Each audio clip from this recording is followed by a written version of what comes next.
Presiding আৰু pulling বিষয়াসকল আপোনালোকে ভোটগ্ৰহণ প্ৰক্ৰিয়াৰ বাবে চিন্তিত হৈ আছে নেকি?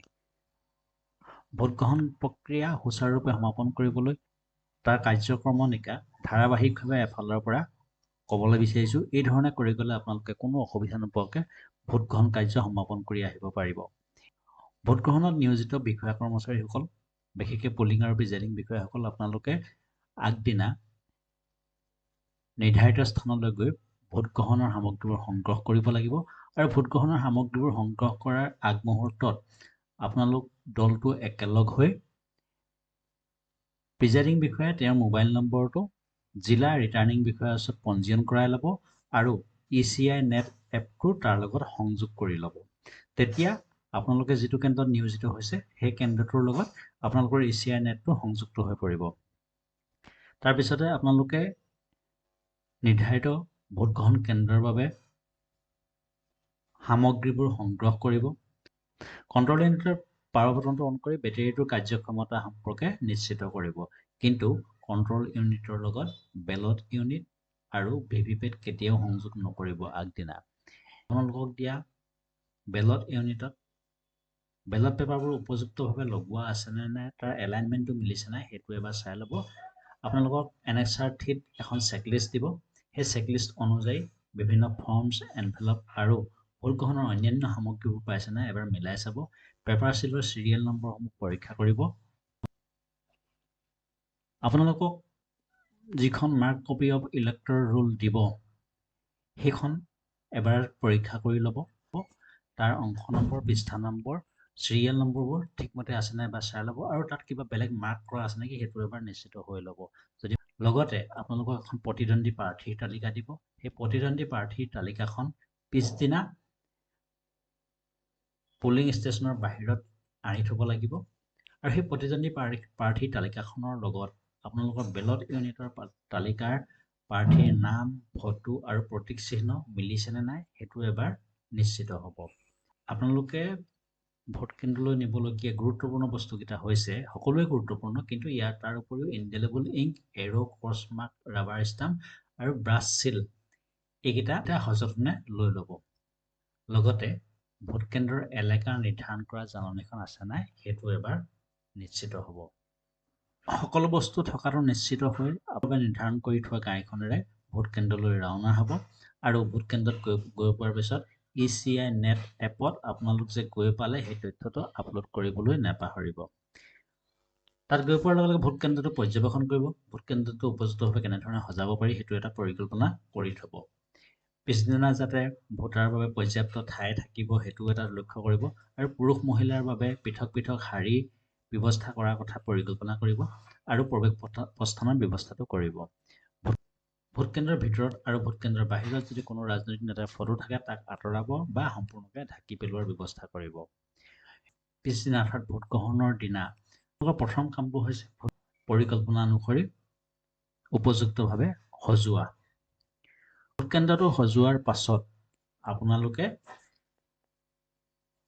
মক পোলৰ ব্যৱস্থা কৰিব। ভোটগ্ৰহণৰ বাবে নিৰ্ধাৰণ কৰা নিৰ্দিষ্ট সময়তকৈ 1.5 ঘণ্টাৰ আগতে মক পোলৰ বাবে সাজু হ'ব। পুলিং এজেণ্ট কমেও 2জন উপস্থিত থাকিব লাগিব। যদি 2জন পুলিং এজেণ্ট আহি নাপায় তেতিয়াহ'লে আপোনালোকে 15 মিনিট সময় ৰৈ দিব আৰু যদি সেই 15 মিনিটতো আহি নাপায় তেতিয়াহ'লে আপোনালোকে তাত উপস্থিত থকা BLO, VDP ইত্যাদিবিলাকৰ সহযোগত বা ইত্যাদিবিলাকক সাক্ষী হিচাপে লৈ আপোনালোকে মক পোল প্ৰক্ৰিয়া আৰম্ভ কৰিব।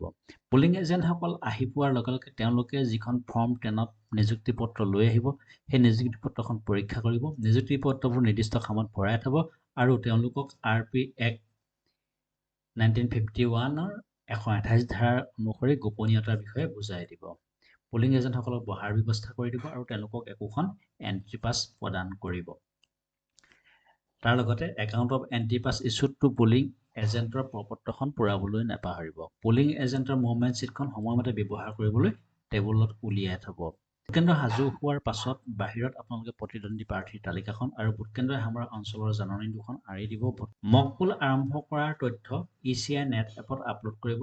মক পোলৰ সময়ত কেইজন পুলিং এজেণ্ট উপস্থিত আছিল সেই তথ্যও আপলোড কৰিব।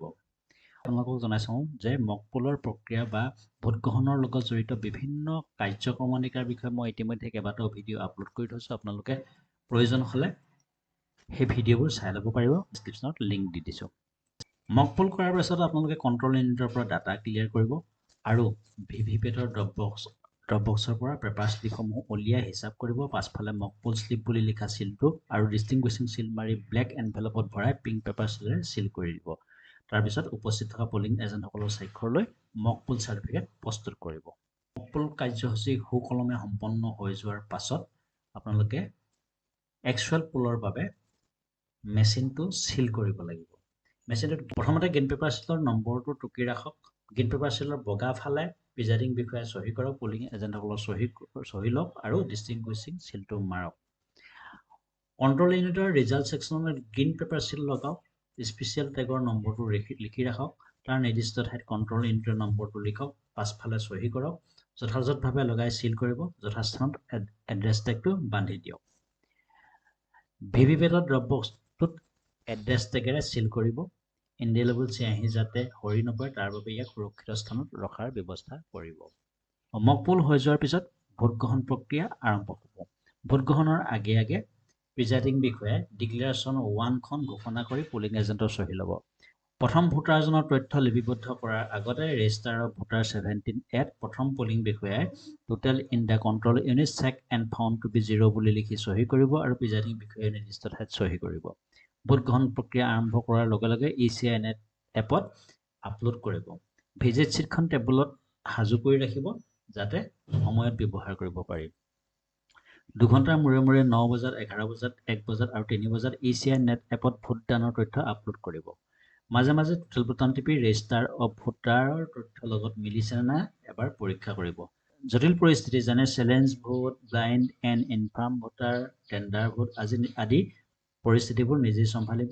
5 বজাৰ লগে লগে ভোট গ্ৰহণ প্ৰক্ৰিয়া সামৰণি পৰিব। সেই সময়ত বাহিৰত কোনো ভোটাৰ ৰৈ থাকে তেওঁলোকক শাৰী পাতিবলৈ দিব আৰু শাৰীৰ শেষৰ পৰা প্ৰতিগৰাকী ভোটাৰক আপোনাৰ স্বাক্ষৰ থকা শ্লিপ প্ৰদান কৰিব যাতে নতুনকৈ কোনো ভোটাৰ শাৰীত সোমাব নোৱাৰে।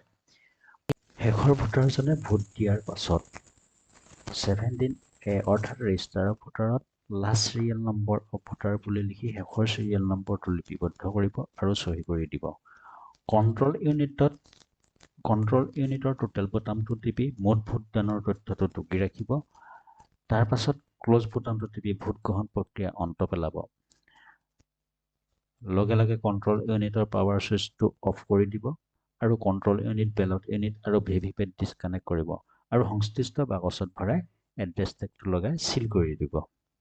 কিমানগৰাকী মহিলা ভোটাৰে ভোটদান কৰিলে তাৰ সঠিক হিচাপ উলিয়াব। কিমানজনে এপিক দেখুৱাই ভোট দিলে তাৰ তথ্য উলিয়াই ৰাখিব।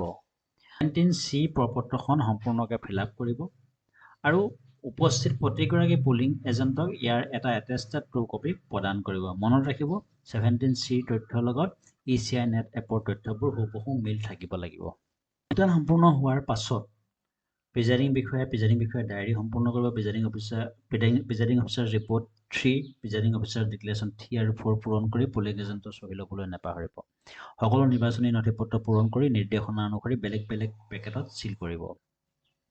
মুঠ কিমান ভোটাৰে ভোট দিলে, কিমান পুৰুষ ভোটাৰে ভোট দিলে, কিমান মহিলা ভোটাৰে ভোট দিলে, এই তথ্যখিনি ECI নেট এপত ভোট গ্ৰহণ শেষ হোৱাৰ পাছত আপলোড কৰি দিব।